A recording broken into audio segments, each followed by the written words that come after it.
ဒါဆိုရင် straight တစ်ဖြောင်းနေပဲဟုတ်ပြီနော်ဒါဆိုရင်တစ်ဖြောင်းနေပဲဆိုရင်ဘယ်လိုချလဲဆိုတော့ straight ကိုယူပြီးတော့ click ချက်နေပြီးတော့ညာဘက်ချင်းအောင်ဆွဲသွားလို့ရတယ်လှေကားဆွဲတဲ့ခါကျရင်ဘာဖြစ်လဲဆိုတော့ဒီအောက်ဆုံးမှာစာလေးရေးထားတယ်အောက်ဆုံးမှာလှေကားတစ်ကဘယ်နှစ်ကြံသေးလဲ9တစ်တို့6တစ်တို့5 riser create တို့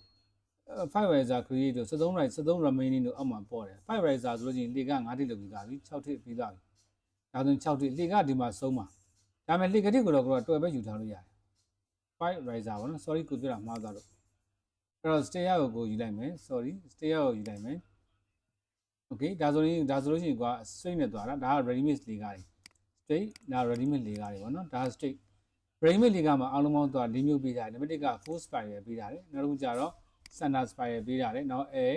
shape window ပေးထားတယ်နောက်တစ်ခုကျတော့ဗာလဲဆိုတော့ u shape window ပေးထားတယ်အဲ့တော့ဒါလေးကတော့ဒီနောက်ကလေးကတော့ ready made တွေပ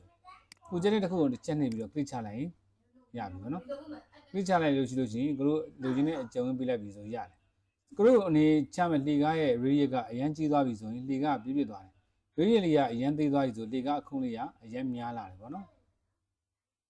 ်တော့ဒီကွာ၄ပြီခွဲလောက်ဆိုရင်အဆင်ပြေတယ်၄ပြီလောက်ဆိုရင်အဆင်ပြေတယ်၄ပြီခွဲလောက်ဆိုရင်အဆင်ပြေတယ်အဲ့တော့ကိုကဘာလို့မလဲဆို click ချက်ချလိုက်အဲ့ဆိုရင်လှေကားပြီးသွားပြီ okay နှိပ်လိုက်ဒါဆိုရင်ကိုတို့ဘာရဝိုင်းလဲဆိုတော့ spine လှေကားတစ်ခုရသွားပြီပေါ့နော်အဲ့တော့လှေကားကဘယ်နေတက်မလဲဆိုဒီကနေတက်မှာဒီမှာ section သင်္ကေတပါတယ်ဒီဘက်ကိုတက်မှာနောက်တစ်လှေကားတစ်ခုယူလိုက်မယ်ကိုတို့က spine လှေကားတစ်ခုပြီးသွားပြီဆိုတော့နောက်တစ်ခုကဘာလဲဆိုတော့ center and spine ယူလိုက်မယ်ထို့တဲ့တိုင်းမှာ click ချမယ်ဟုတ်ပြီလှေကားကိုနည်းနည်းကျင်းလေးထားမယ်ဆိုရင်လှေကားနှစ်ခုကလက်ပင်ထက်သွားမယ်ဒီလောက်ဆိုရတယ်ပေါ့နော် click ပြီးရင် okay ပေါ့နော်ဒါဆိုရင်လှေကားနှစ်ခုရပြီနောက်ခုကျတော့ stair နောက်ခုလှေကား spine လှေကားဘယ်ရောက်သွားလဲ sorry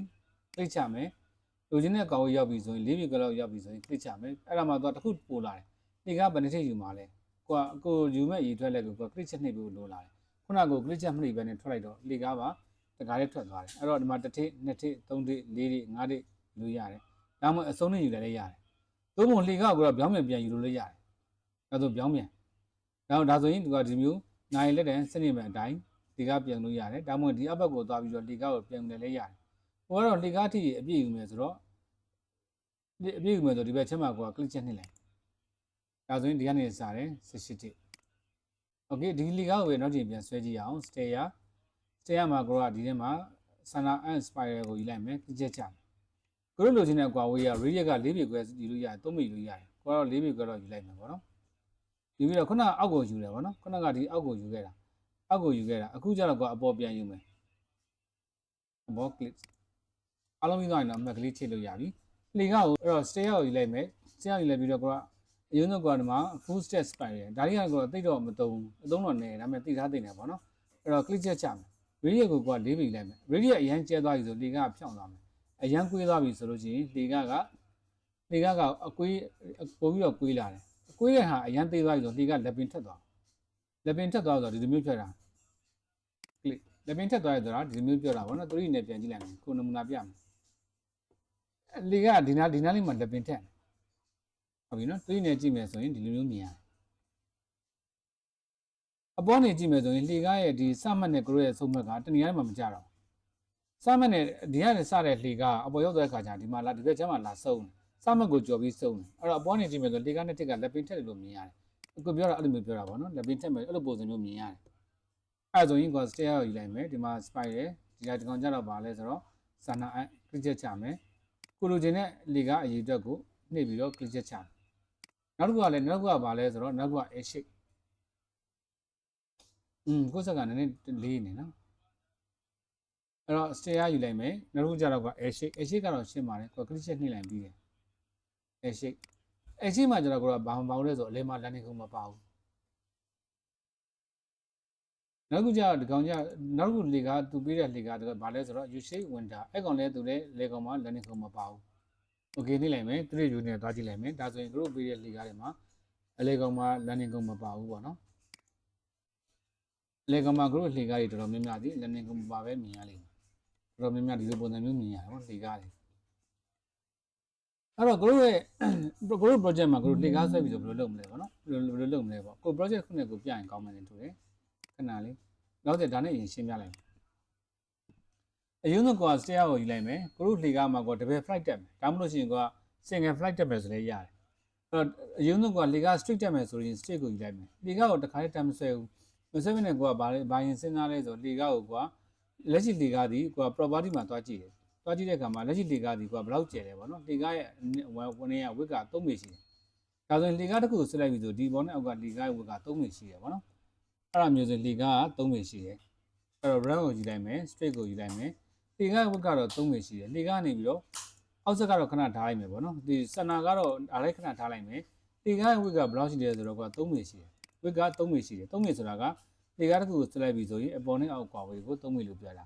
အဲ့ဒါနံပါတ်1စိနံပါတ်2ကလေကားရဲ့ဝေးတစ်ခုကိုကွာရပြီဆိုရင် property မှာပါကြည့်ရလဲဆိုတော့လက်ရှိလေကားဒီ level 1ရဲ့0မှတ်ကစ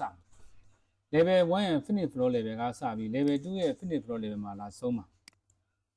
အဲ့တော့ level 1စပြီး level 2မှာစမှာ level 1နဲ့ level 2မှာစုစုပေါင်းအမြင်က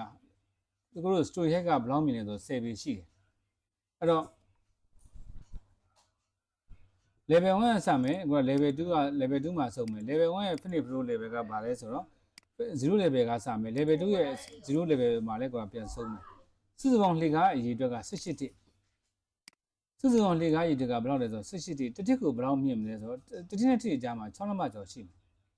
တစ်တစ်နဲ့တစ်ကြားမှာဘယ်လောက်ရှိမလဲဆိုတော့6လက်မကျော်ရှိမယ်အကယ်၍ကိုကလေကားကိုစုံကနေမကြက်ဘူးမာကနေထားခြင်းနဲ့စုပ်ကနေထားမယ်ဆိုရင်လေကားရဲ့တစ်ခုနဲ့တစ်ခုကြားမှာရှိတဲ့အမြင့်ကပြောင်းလဲသွားရင်9လက်မကြော်လေးဖြစ်သွားတယ်အကယ်၍16ဆိုလို့ရှိရင်16သာထားမယ်ဆိုလို့ရှိရင်ဘာဖြစ်သွားမလဲဒီကားဒီ9လက်မခွဲဖြစ်သွားပြီအကယ်၍9တိ18တိစားထားမယ်ဆိုလို့ရှိရင်တော့6လက်မ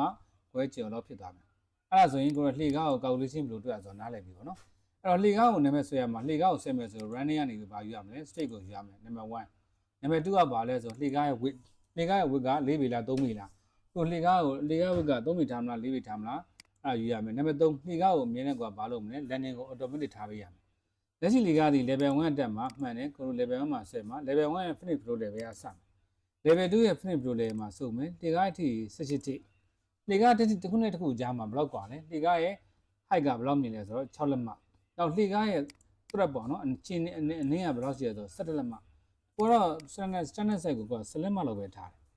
okay အဲ့ဒါဆိုရင်လှေကားဆွဲလို့ရတယ် click ဟိုလှေကားကို3နှစ်ပဲကိုတော့ဆွဲလိုက်လို့ရတယ်အဲ့လိုမှမဟုတ်ဘဲနဲ့ကွာလှေကားကိုတခါတည်းအဆုံးကြီးဟိုးအဆုံးကြီးဆွဲသွားလိုက်လေရတယ်သူဆုံးသွားပြီဆိုလို့ရှိရင်လှေကားကိုကဘယ်လောက်ပဲကြောင်ဆွဲလှေကားကထပ်ပြီးတော့တက်မလာတော့အဲ့ကြောင့်မို့လှေကားကိုအဆုံးကြီးဆွဲလိုက်လေရတယ်ဒါဆိုရင်တစ်ပြောင်းနဲ့လှေကားပြီး okay အဲ့တော့ဒီလှေကားကိုပြန်ပြီး revise လုပ်ရမယ်ဆိုရင်ဒီအပေါ်နဲ့အောက်စီဘယ်လောက်ရှိမလဲဆို4ပေရှိ sorry 3ပေရှိမယ်ဗောနော်က landing ကုန်လေကားအပေါ်အောက်ကိုကဘယ်လောက်ရှိမလဲ3ပေရှိမယ်ဗောနော်ဒီအောက်ကဟာလေးဖြစ်လိုက်မယ် sorry okay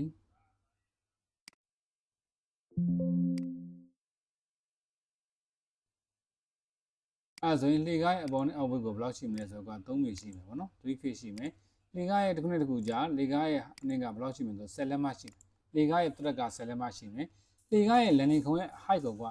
တွက်ချင်တယ်ဗောနော် calculation လုပ်ချင်တယ်ဒီ landing ခုံတော်ဖြစ်တယ်လေကားတစ်ခုနဲ့တစ်ခုကြား height ကိုဖြတ်ချင်တယ်ဆိုရင်ကိုဘာနဲ့ဖြတ်မလဲဆိုတော့ section ယူမယ်ပြီးတော့လေကားရဲ့အလေကောင်တက်တဲ့မှာကို section ဖြတ်မယ် cancel ထွက်မယ်ပြီးရင်လေကားရဲ့ section ကိုကို selection ပေးပြီးတော့ right click go to view နဲ့တွားကြည့်ဒါဆိုရင်လေကားအထစ်ကလေးတွေကိုမြင်ရတယ်ဗောနော်အဲ့တော့အဲ့ထစ်လေးက dimension နဲ့တိုင်းကြည့်မယ်လေကားတစ်နဲ့တစ်ကိုဘယ်လောက်ရှိလဲ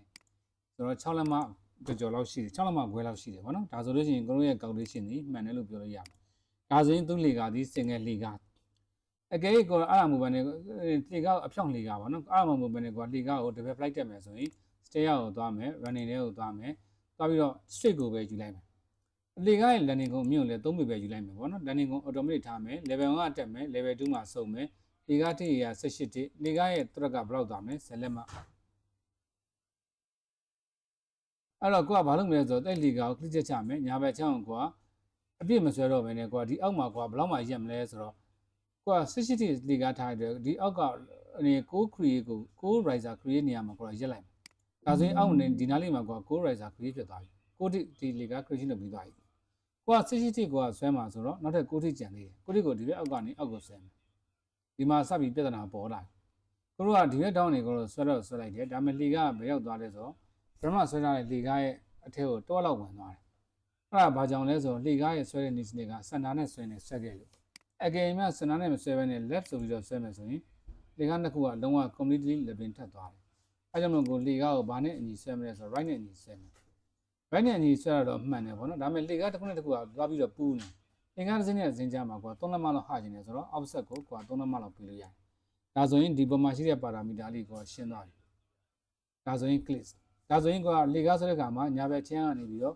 ့အညီဆွဲတဲ့အခါကျတော့လေကားဒီပေါ်နဲ့အောက်ကိုလက်ပင်မထက်တော့ click အဲ့ဒါပြီးသွားရင် okay ပါနော်ဒါဆိုရင်ဒီလေကားနှစ်ခုကဆက်ရှင်ဖြတ်ကြည့်မယ်အဲ့လေကားနှစ်ခုစီဘယ်လောက်ရှိလဲပေါ့နော် okay ဒါဆိုရင်ဆက်ရှင်ကို right click ကိုတို့ပြီးနေကိုတို့တွားကြည့်လိုက်မယ်ကိုတို့ဒီလေကားဒီမှာဒီပြင်ဘက်ကကွာဘာဒါစတင်ဂျာကြီးပါနေဆိုအဲ့ကောင်ကြီးဖြတ်လိုက်မယ်အေး sorry okay ဖြတ်လိုက်မယ်အေးဂျာကြီးပါသွား sorry အဲ့ဆိုလို့ရှိရင်တော့ကွာ warping ချပြီးဖြတ်လိုက်တော့မယ် okay အဲ့တော့ dimension တိုင်းကြည့်မယ်လေကားကိုကိုတို့ဆွဲလေကားဒီဘယ်လောက်လဲ6လက်မခွဲပဲမှန်တယ်ဗောနော်သူဒီ double flight ဖြစ်တဲ့အတွက် double flight ဆိုရင်အပေါ် sorry double flight ဆိုတော့လေကား2ဆင်းဖြစ်သွားမှာနော်လေကား sorry လေကား attack ခုအဆင့်တစ်ခု sorry လေကားဒီလို U10 ဖြစ်သွားမှာဗောနော်ဒါဒီ double flight အကယ်၍လေကား30ဆွဲမယ်ဆိုဘယ်လိုလုပ်မလဲဗောနော်အာခီသွားမယ် stay ရသွားမယ်ဒီ run ကိုယူပြီးတော့ကို straight ကိုပဲကိုပြန်သွားမယ်ကိုကလေကား30ကျော်လေကားတက်မယ်အဲ့တော့လေကားဒီကိုကဘယ်လောက်သွားမလဲသူ့ရဲ့ width ဒီ3လုံးမှသွားမယ် level 1နဲ့ level 2ထိသွားမယ်လေကားထိရတော့ကို18ထိသွားမယ်3နှစ်ဆိုတော့တစ်ထစ်ကို6ထက်စီသွားမှာအဲ့တော့အရင်ဆုံးကိုတစ်ထစ်6ထစ်ခု6ထစ်လေးစဆွဲမယ်အဲဒါဆို6ထစ်အဲ့တော့ဒီဘက်ချက်နေပြီးတော့ဒီဘက်ချက်ကိုပြန်ဆွဲမယ်6ထစ်ပြန်ဆွဲမယ်သူစီညာဘက်စန္ဒာနဲ့သာအညီယူခဲ့မယ်ဆိုရင်လေကားဒီလေကောင်တွဲနဲ့ဆွဲတဲ့အတွက်ကိုနောက်ဆွဲတဲ့လေကားဒီအပေါ်ဆွဲနောက်အရင်ဆွဲတဲ့လေကားကိုဘာလို့သွားမလဲတွဲဖုံးသွားမယ်အကယ်၍သာကိုက left နဲ့ထားမယ်ဆိုရင်လေကားကိုလုံးဝအပြည့်အဖုံးသွားမယ်အဲကြောင့်မို့ကိုကညာဘက်ချင်းနဲ့အညီယူဆွဲမယ်ဆိုရင်လေကားတစ်ခုနဲ့တစ်ခုကြားမှာစီးဖြစ်သွားမယ်သုံးလက်မကတော့ပထမဆွဲတဲ့လေကားနဲ့ဒုတိယဆွဲတဲ့လေကားနှစ်ခုကြားမှာသုံးလက်မလောက်ဟာကျင်တယ်ပေါ့နော်အဲ့ဒါကိုသုံးလက်မလောက်ခေါ်တယ်။ကွာလေကား30ဆွဲမယ်ဆိုတော့နောက်တစ်လေကားကိုလည်းကွာ6လက်မ6ထိပ်လောက်ပဲကွာယူလိုက်မယ် click ဒါဆိုရင်လေကားနှစ်ထစ်ဆွဲပြီးသားပြီနှစ်ဆင့်ဆွဲပြီးသားပြီနောက်ဆင့်ဆွဲမယ်ဆိုရင်နောက်ဆင့်ကိုဒီဘက်တောင်းနဲ့ပြန်ဆွဲမယ်ပေါ့နော်ဒီကနေပြန်ဆွဲမယ်ဆွဲတဲ့ခါကျရင်ကိုတို့လေကားစီဘာဖြစ်သွားလဲဆိုတော့အိုးဘက်ကိုရောက်သွားတယ်အဲ့တော့မှကွာလက်ညံမှာ right ညံမှာလက်ပြန်ထားရင်ကိုတို့လက်ပင်ကဒီတိုင်းပြန်ဖြစ်သွားပြီညီသွားပြီပေါ့နော်ဒီမှာပြဿနာတစ်ခုတက်တာဘာလဲဆိုတော့ကိုတို့ဆွဲတဲ့ဒီလှေကားနဲ့အသစ်ဆွဲမဲ့လှေကားလေးအောင်ဆွဲမဲ့လှေကားအပြင်ဘက်ကို3လက်မလောက်ထွက်3လက်မလောက်ထွက်နေဆိုအဲ့3လက်မအဆင်မပြေဘူးအဲ့တော့0ပြန်ထားတယ်0ထွက်နေလဲကွာဘာဖြစ်သွားလဲဆိုအပြင်ကို1လက်မလောက်ထွက်နေတော့မယ်ဒါမှမဟုတ်2လက်မလောက်ထွက်နေတော့မယ်အားကြောင့်လို့ကွာအညီဆောင်ကို -2 လက်မလောက်ပြန်ပေးလိုက်ဒါဆိုရင်လုံးဝတကယ်လို့ဆွဲမဲ့လှေကားဒီဘက်လှေကားနဲ့လုံးဝညီသားပြီအဲ့တော့ကွာဆွဲပြီးရတဲ့ခရစ်ချက်နှိပ်လိုက် finish model နှိပ်လိုက်မယ်ပြီးရင်3 view နဲ့သွားကြည့်ဒါဆိုရင်တို့လှေကား30တစ်စစ်ချိုးနှစ်စစ်ချိုးသုံးစစ်ချိုးလှေကားရပြီကိုဒါလေးတွေကိုနောက်တစ်ခေါက်အစနေပြန်ပြမယ်ရှုပ်သွားမှာဆိုလို့အရင်ဆုံး stair ကိုယူလိုက်မယ် straight ကိုယူ run ကိုယူမယ် straight ကိုယူမယ်တစ်ဖြောင်လေးကတော့ဘာမှပြောကြမှာမလို့ဘောနော်စဆွဲလို့ရတယ်ဟုတ်ပြီနော်ဒါဆိုရင်ကိုကဘယ်ဘက်ကနေညာဘက်ကိုဆွဲမယ်ဆိုလို့ချင်းဘယ်ဘက်ကနေညာဘက်ကိုဘယ်ဘက်ကနေကိုကညာဘက်ကိုဆွဲမယ်ဆိုလို့ချင်းကိုတော့ဘယ်ဘက်ကနေညာဘက်ကိုဆွဲမယ်ဆိုလို့ရှိရင်ကိုကဒီဘက်ချမ်းနေကြည့်ရမှာဒီဘက်ချမ်းကကြည့်မယ်ဆိုရင်ဒီကောင်ဒီပါလဲဆိုဘယ်ဘက်ချမ်းမှာရှိတယ် left ဒီကောင်ဒီပါလဲဆို right ညာဘက်ချမ်းအဲ့တော့ကိုတို့ကိုဆွဲနေစနစ်ဒီကိုကဒီဘက်ကိုမျက်နှာလှည့်တဲ့အခါမှာကိုတို့ရဲ့ဘယ်ဘက်လက်ဒီဘက်ချမ်းမှာရှိမယ်ကိုတို့ရဲ့ညာဘက်ဒီဘက်ချမ်းမှာရှိမယ်သူလှေကားကိုကိုကဒီဘက်ကိုမြားပြတိုင်းဆွဲမယ်ဆိုရင်ဒီကောင်ဒီဘယ်ဘက်ညီနေဆွဲတာဒါဒီဘယ်ဘက်ညီနေဆွဲတာโอเคဒါဆိုရင်ဘယ်ဘက်ညီနေကိုတော့ဆွဲမယ်အဆုံးညီဆွဲလိုက်မယ်ဆိုရင်ရပြီဒါဆိုလုံးဝ straight လေကားပဲအကယ်၍ကွာ double flight ဆွဲမယ်ဆိုရင်ကွာဘာလို့မလဲဆို stair ကိုတော့ယူရမယ်ယူရပြီးလို့ရှိရင်ကို run ယူမယ် straight ကိုပဲယူမယ်ကိုကအရင်ဆုံးညာဘက်ချင်းနဲ့ဆွဲမယ်ကိုက level 1ကနေ level 2ထိဆွဲမယ်18ထိရှိတယ်မှန်တယ်ဗောနော်တစ်ချင်းတစ်ထိကိုဘယ်လောက်လဲ6လက်မရှိ6လက်မကြားတယ်ဗောနော်လေကားရဲ့တွက်ကအနည်းက17လက်မဖြစ်နေကိုက10လက်မလောက်ပဲထားမယ်ဆိုအားကြောင့်မို့ကိုက run ကိုယူမယ် straight ကိုယူပြီးတော့10လက်မထားပြီးတော့ပြန်ဆွဲမယ်ကိုကကိုဒီ creation လုပ်ပြီးသွားပြီဆိုရင် click ချက်နေအဲ့တော့တစ်ခါကျလို့ရှိရင်လေကိုတို့လက်ရှိကိုတို့ဆွဲလေကအဆမ်မယ်လေကားမလို့ကိုကပို့ပြီးတော့မျက်စိထဲမှာပို့ရှုပ်သွားတာအဆမ်မယ်လေကားဆိုတာကတသားလေကားလိုပုံစံမျိုးပေါ့နော်သူ့ရဲ့ပုံစံကတသားလေကားလိုပုံစံမျိုးပဲဘေးမှာလည်းကိုကဘာလဲဆို stinger ပါတယ် hurry ပါတယ်ပေါ့နော်အဲ့တော့ဒီကိုတို့လေကားစင်ညာလေကားကိုပဲကိုကမျက်စိအရန်ရှုပ်တယ်အဆင်မပြေဘူးကြည့်ရရှုပ်တယ်ဆိုရင်သူ့ကိုလေကားတိုက်တစ်မျိုးပြောင်းလို့ရတယ်သူက3မျိုးရှိတာဟုတ်နံပါတ်1ကဘာလဲဆိုတော့ကိုကအဆမ်မယ်လေကားပေါ့နော်အဲ့ကောင်တော့တသားလေကားတဲ့ steel လေကားတွေအသုံးများတယ်ကွန်ကရစ်လေကားသုံးမယ်ဆိုရင်တို့လက်တွေလေကားသုံးလို့ရတယ်။ဒါဆိုကွန်ကရစ်လေကား အကယ်၍ပီကက်လီကာသုံးမယ်ဆိုလည်းဒီမှာပီကက်လီကာသုံးလို့ရတယ်ကိုကတော့လောလောဆယ်မိုနိုလက်လီကာသုံးလိုက်မယ်ကိုတို့သင်ရတာစာသင်ရတာဘိုးကြီးရှင်းသွားအောင်ဆိုအားကြောင့်မလို့ကိုကစတေးယာကိုယူလိုက်မယ်ယူလိုက်ပြီးလို့ရှိရင်ကိုကအရင်ဆုံးကိုတို့မဆွဲခင်မှာပေါ့နော်ကိုတို့ရဲ့လီကာအမျိုးအစားပြောင်းလိုက်ကိုတို့ဆွဲကျင်တဲ့လီကာအမျိုးအစားဒီမိုနိုလက်လီကာဖြစ်တယ်အားကြောင့်မိုနိုလက်လီကာကိုပြောင်းလိုက်မယ်ဆွဲရတာပို့ပြီးတော့ clear ပို့ဖြစ်တယ်ပေါ့နော်ဒါပေမဲ့နည်းနည်းလေးတော့ဆွဲရတာ error ရှိတယ်မရအောင်ယူမယ်ကိုက straight ကိုပဲကိုကယူလိုက်မယ်ယူလို့ရှိရင်ကိုက double flight ထားမယ်လီကာရဲ့ width ဒီ3မိဖြစ်တယ်ပေါ့နော်သူနဲ့တကူကြားမှာ2လက်မကွာတယ်လောဆိုတော့0ပဲထားလိုက်လီကာကိုလက်နဲ့စဆွဲမယ်ဒါဆိုမှန်တယ်အကဲသာလက်နေရာမှာကိုက right လို့ထားပြီးစဆွဲမယ်ဆိုရင်ကိုတို့လီကာဒီအောက်ကညာဘက်ချင်းအောက်ကညာဘက်ကိုတို့အောက်ဒီညာဘက်ချင်းအောက်ဘက်နဲ့ညီသွားတာကိုတွေ့ရလိမ့်မယ်ပေါ့နော်အဲ့တော့လီကာဒီကိုက level 1နဲ့သွားမယ် level 2ထိသွားမယ်စစ်တစ်ကတော့မှန်တယ်ပေါ့နော်အဲ့တော့နောက်တစ်ခုကလီကာရဲ့အမြင့်ကြီး6လက်မကျော်မြင့်တယ်ပေါ့နော်လီကာဒီတပေရှိတယ်သူ့ရဲ့အနည်းကြီးတပေရှိတယ်အနည်းတပေကအရင်များတယ်ပေါ့နော်အဲ့တော့ကိုက7လက်မလောက်ထားလိုက်မယ်ထားပြီးတော့လီကာကို double flight ဆက်မှာဆိုတဲ့အတွက်လီကာကို6တစ်စစ်တစ်ဆိုတာတွဲဖြတ်တော့6တစ်ရလာပြီအဲ့ဒါဆိုရင်6တစ်ရပြီနောက်ဒီဘက်6တစ်ကနေဒီဘက်ကိုပြန်ဆွဲမယ်so great ဒါဆိုကွက်တီပဲအကယ်၍ကတို့လေကားသည်ပေါ့နော်အကယ်၍ကတို့လေကားသည်ဒီအောက်ဆက်မှာ left ဆိုပြီးတော့ထားစနာဆိုပြီးထားခဲ့မယ်ဆိုရင်ကတို့လေကားသည်ပထမဆုံးဆွဲတဲ့လေကားနဲ့နောက်ဆွဲလေကားသည်လက်ပင်တိုးလောက်ထပ်သွားအကယ်၍ right နေတဲ့ကတို့ထားခဲ့မယ်ဆိုလို့ရှိရင်တော့အပေါ်လေကားနဲ့အောက်လေကားသည် z ဆက်ဖြစ်သွားလိမ့်မယ်အကယ်၍ left နေနဲ့ထားမယ်ဆိုလေကားတနေရာမှာသွားပြီး z ဆက်ပူးတယ်အဲ့ဒါဆို error ပေါ့နော်အဲ့ကြောင့်မို့ကိုက right အနေနဲ့ထားမယ်ဆိုရင်အပေါ်လေကားနဲ့အောက်လေကားသည် z ဆက်ဖြစ်ဒါမဲ့လေကားအပေါ်လေကားနဲ့အောက်လေကားကြားမှာကိုက3လက်မလောက်ဟကျင်တယ်ဆိုတော့အောက်ဆက်ကို3လက်မလောက်ဟပေးလိုက်မယ်ဒါဆိုရင်ကတို့လေကားသည်3လက်မဟသွားလိမ့်မယ် crate check နှိမ့်လိုက်အားလုံးပြီးသွားရင် finish ပေါ်တယ်ဒါက double flight အကယ်လေကား3ဆင်ဆွဲမယ်ဆိုရင်ကိုက stair ကိုယူမယ် stair ပဲယူမယ်ဒီမှာသူ့ရဲ့လေကားမြင့်သည်0 10လက်မပေါ့နော်10လက်မ okay အဲ့ဒါဆိုရင်သူ့ရဲ့ landing ခုံသည်ဘယ်လောက်မြင့်မလဲ3ပေရှိမယ်အောက်ဆက်ကတော့0ပဲထားလိုက်မယ်ပေါ့နော်အဲ့တော့ဒီကနေကိုတို့စဆွဲမယ်18တစ်ဆိုတော့30ဆိုတော့6တစ်ပေါ့နော်โอเคဒီဘက်ကနေကိုတို့ဒီဘက်ကိုပြန်ဆွဲမယ်သူလည်း6တစ်ပဲအဲ့ဒါဆိုရင်ဒီဘက်တစ်ကနေဒီဘက်ကိုဆွဲမယ်ဆိုရင်လေကားရဲ့အပြင်ထွက်သွားတာကိုတွေ့ရလိမ့်မယ်ကိုလေကားဒီကိုလေကားကွင် area အပြင်ထွက်သွားတာကိုတွေ့ရလိမ့်မယ်အဲကြောင့်တော့ကိုကသူ့ကိုလက်နေရာမှာဗာပြောင်းမလဲ right နေရာမှာလက်ပြောင်းလိုက်ရင်လေကားဒီအထဲပြန်ဝင်သွားတာကိုတွေ့ရလိမ့်မယ် click ပြီးရင် finish mode နှိပ်လိုက်ကိုတို့လေကား1ဆင့်2ဆင့်3ဆင့်ကောင်းကောင်းဆွဲလို့ရပြီနော်နည်းနည်း clear ဖြစ်သွားပြီအားလုံးဒီ clear ဖြစ်လားဒါဆိုရင်လေကားနဲ့ပတ်သက်တဲ့နံပါတ်1ဆွဲတဲ့အဆင့်တော့ပြီးသွားပြီနံပါတ်2လေကားကို modify လုပ်တဲ့အဆင့်ပါလာပြီကိုတော့ client ကကိုပြောတယ်ပေါ့နော်ဒီလေကားဒီကိုတော့ဘာဖြစ်သွားလဲဆိုတော့17လက်မအနည်းကို17လက်မမလုပ်ချင်ဘူး17လက်မလုပ်ချင်တယ်ဆိုရင်လေကားကိုဆက်လက်ပြီးအောက်က17ကို30ထားလိုက်ရင်ကိုတို့လေကားဒီအဆင်ပြေသွားပြီဒါဆိုရင်17လက်မလေကားဖြစ်သွားပြီဒါနံပါတ်1 first stick လေကားရဲ့ thread ကိုပြင်တာတခါကျရင်ကိုတို့လေကားဒီ17ဖြစ်နေအဲ့တော့ client ကပြောတယ်စုံနေမတွေခွဲလို့စုံနေမတွေလေကားတွေမှာ17မကြိုက်ဘူးလို့19မကြိုက်ဘူးလို့ပြင်မယ်ဆိုရင်ပြင်လို့ရလားဆိုရင်ပြင်လို့ရတယ်ကိုတို့ကဒီလေကားကို17မကြိုက်ဘူးပေါ့နော်စုံနှမ်းပြင်လို့19ထိထားမယ်ဆိုရင်19ရိုက်လိုက်နံပါတ်1ဆင့်19တော့ရိုက်တာမှန်တယ်ဒါပေမဲ့19တော့ရိုက်တာမှန်တယ်ဗောနော်ဒါပေမဲ့ဒီလေကားဒီ19ထိဖြစ်မသွားဘူးဘလောက်ပဲရှိတော့17ထိပဲရှိသေးတယ်အောက်မှာကွာ17ထိဆိုပြီးပြတယ်19တော့ဖြစ်မသွားဘူးအောက်မှာ17ထိပဲရှိသေးတယ်အဲ့တော့ကွာဘာလုပ်ရမလဲဆိုတော့တစ်ထိထက်တိုးပေးရဆိုအဲ့ဒါကြောင့်မလို့ကိုအဲ့လေကားကိုဆက်လက်ပေးမယ်ဘာလုပ်မလဲဆိုတော့အပေါ်ဆုံးမှာ edit stair သွားမယ်အဲ့တော့သူကလည်းဒီမှာရေးထားတယ်ကိုကဒီထဲမှာသာခက်တည်နေ19ထိပြောင်းလိုက်တာဒီမှာ17ထိပဲရှိတယ်အဲ့တော့ဒီဘက်ကတစ်ကစားတယ်ဒီမှာ18မှာဆုံးတယ်အဲ့တော့ကိုကလေကားတစ်ထိထက်တိုးမယ်ဆိုရင်ဘာလုပ်ရမလဲသူတော့သူ့အရင်ဆုံးလေကားကိုဆက်လက်ပေးမယ်ဆက်လက်ပေးလို့ရှိရင်လေကားကို selection ပေးသွားရင်ကိုကဘာလုပ်မလဲဆိုတော့ edit stair ကိုသွားမယ်သွားပြီးလို့ရှိရင်ဒီမှာသူကရေးထားတယ်18ရေးထားတယ်ဆိုတော့လေကားကို select ပေးပြီးလို့ရှိရင်18ကနောက်မှာနှစ်ခုပေါ်လာမြားလေးနဲ့အလုံးလေးပေါ်လာကိုကထပ်ပြီးတော့ press လုပ်ချင်တာဆိုတဲ့အတွက်အလုံးလေးကိုနှိပ်ပေးရအလုံးလေးဒီ plus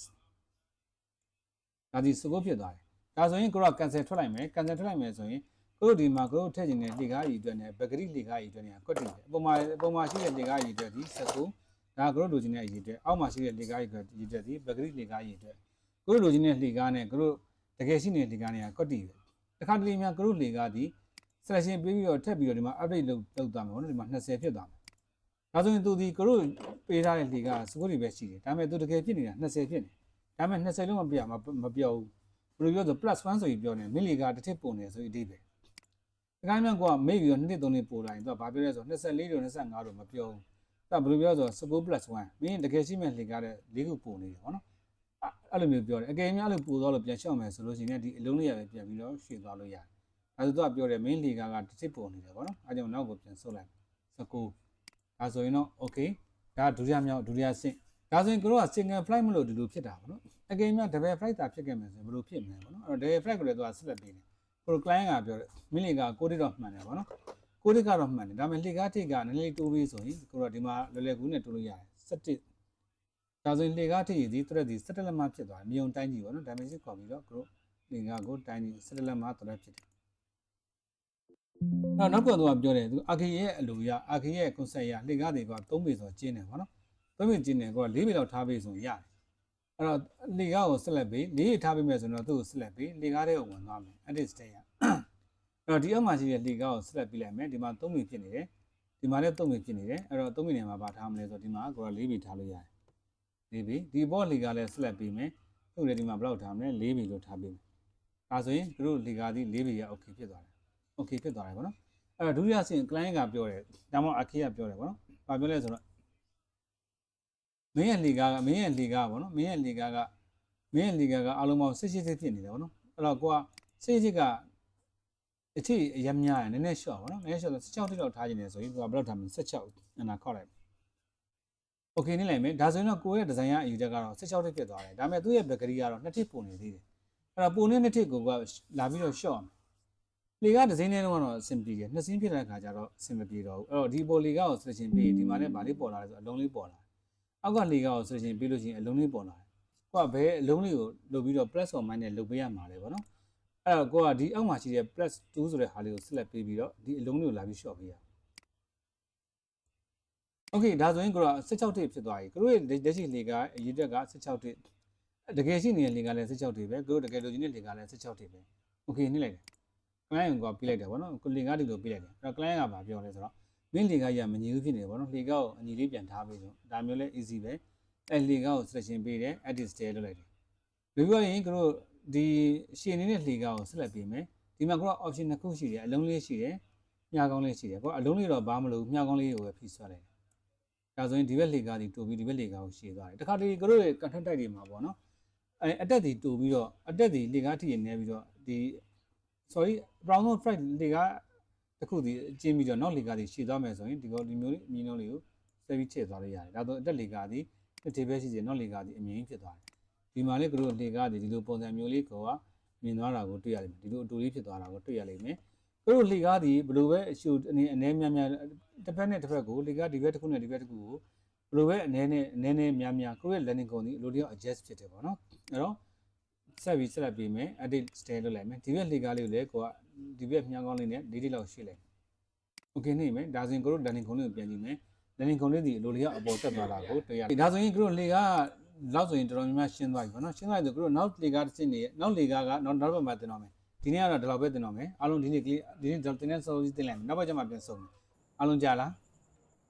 းချက်မလဲကြာ landing က automatic creation ဖြစ်သွားပြီစမလေးဒါမှမဟုတ်အသစ်လုပ်ချင်တာလားအသစ်ပြန် creation လုပ်ချင်တာလားအဲ့ဒီမှာပဲ landing site ကိုပြန်ညှိလို့မရဘူးလား ဟောရတယ်စမဒီ landing set ကိုပြန်ညှိလို့ရတယ်အကယ်၍ကိုတို့လေကားကို section ပေးလိုက်မှာပေါ့နော်အတိလုပ်လိုက်မယ်ကိုတို့ဒီ landing set ကကိုတို့ block ဖြစ်နေဆို3ပေဖြစ်နေတိုင်းလိုက်ရင်ကိုတို့3ပေဖြစ်နေတယ်ပေါ့နော်ကိုတို့4ပေထားမယ်ဆိုဘယ်လိုလုပ်မလဲကိုတို့ landing ကိုပဲဆက်လက်ပေးလိုက်အောက်မှာကို dimension ပေါ်3ပေဆိုပြီးပေါ်နေတယ်4အနာခောက်လိုက် landing က4ပေဖြစ်သွားတယ်ဒီမျိုးပြောရလားစမလေးဟုတ်တယ်ဆရာအကယ် landing ကကိုက4ပေဆိုတော့နည်းတယ်ပေါ့နော်4ပေကိုလောက်ထားမယ်ဆိုရင်ပုံမှန်ဖတ်လို့ထည့်လို့ရတယ်ဒါကအမှကိုတစ်ခုထပ်ပြောဖို့ကြံသေးတယ်နော်တက်စားတယ်တခါကျလို့ရှိရင် emergency လေကားရရှိတယ်ဟိုးနောက်မှာတဲ emergency လေကားရဆိုရင် landing တစ်ခုပါတယ်ဒီမှာ landing တစ်ခုပါတယ်ဒီနားမှာလည်းထိပ်လေးမှာ landing တစ်ခုပါတယ်ဟုတ်တယ်မလားဟုတ်တယ်နော်တခါကျရင်ကိုလှေကားလေးမှာလေဒီနားလေးမှာလည်း slip ပြားတစ်ခုပါတယ်အစာအုပ်ရဲ့အပြင်မှာဆိုဒီနားမှာ slip တစ်ခုပါတယ်ဟုတ်တယ်မလားအဲ့လိုမျိုးဆိုရင်ကိုကဘယ်လိုထည့်လို့ရတော့အဲ့လေကားကို slip ပြီး edit style လုပ်လိုက်မယ်ကိုတို့ဒီဘက် edit နားလေးမှာ landing ဆိုပြီးတက် creation တစ်ခုထည့်လို့ရတယ် landing လိုက်မယ်ပြီးရင် landing ကိုကဒီမှာအနေ pic ကိုဒီအနေ clear လုပ်တာလေကိုကဒီဘက်ချက်မှာ sketch ရှိတယ် sketch ကိုယူပြီးတော့ကိုတို့ဒီနားမှာ landing ထည့်ချင်တာဒီနားလေးမှာကို rectangle လေးနဲ့ landing ပေးလိုက်လို့ရတယ်ဟုတ်ပြီဒီ landing ကတော့ကို block ရှိနေတယ်ဆို3ပေလောက်ရှိမယ်နော်တွေ့ပါနော်3ပေ okay နှိမ့်လိုက်မယ် okay အဲ့လန်နေဒီကိုတော့သူနေသွားကြည့်လို့ရှိရင်နည်းနည်းများလွဲနေမလားကိုသွားကြည့်လိုက်မယ်โอเคဒါဆိုတို့လန်နေကုန်သည်ဒီနောက်မှာတလင်းတစ်ခု update ဖြစ်သွားတာကိုတွေ့ရလိမ့်မယ် yes or no အဲ့ဒီ clear ဖြစ်လား ဟုတ်ရတယ်ရှင် ဟုတ်တယ်နော်အကယ်၍တို့လန်နေဒီအဲ့လိုပုံစံမျိုးမဟုတ်ဘဲနည်းနည်းဒီဘက်ကိုပြန်ထွက်မယ်ဆိုလည်းရတယ် select ပေး edit လုပ်လိုက်မယ်ဒီမှာရှိတဲ့ landing ကို select ပေးမယ်သူ့ကြတော့ကိုတော့ဒီမှာ edit sketch ဆိုတာရှိတယ်သူ့ landing ကိုပြန်ပြင်မယ်ဆိုဒီရဲ့အချက်မှာ edit sketch ဆိုတာရှိတယ်အဲ့ landing ကိုဒီဘက်ကိုနည်းနည်းရှိပြီးလို့ရတယ်ဒါဆိုရင်ကိုတို့ရဲ့တခါကျရင် emergency study ပေါ့နော်အစောက်ပြင်မှာရှိတဲ့ study ကိုဒီမျိုး landing ကုန်းထဲမှာလာပြီးတော့တခါလေလေကောက် landing ကိုတခါလေတွဲပြီးတော့တက်သွားလို့ရတယ်အားလုံးဒီ clear ဖြစ်လား